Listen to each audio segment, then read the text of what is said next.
Hello everyone, welcome to my channel. We are going to solve x square minus 13x plus 40 is equals to 0 and we have to find the value of x.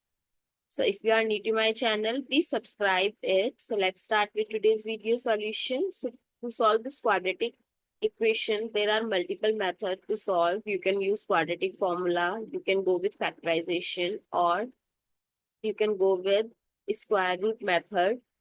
So now we are going to solve it with the factorization method. So in factorization method, what you have to do, you have to write two numbers such that whose sum gives you the middle term, that is negative 13, and whose multiplication gives you the last digit, that is plus 40.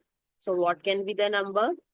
It's 5 times 8 is 40 and minus 5 minus 8 is 13. So we can write this negative 13x as negative 15x, negative 8x plus 40 is equals to 0. Now from first two term, if I'll take x as common, x minus 5, and if I'll take negative 8 as common, x minus 5 is equals to 0. Now x minus 5 is common, so what is left? X minus 8 is equals to 0. So these are the two factors.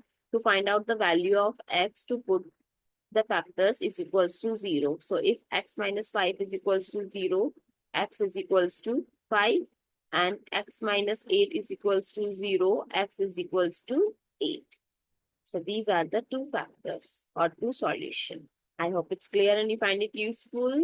So don't forget to share your feedback through like, share, comment and subscribe to my channel. And if you face any difficulty related to any math question, you can comment down.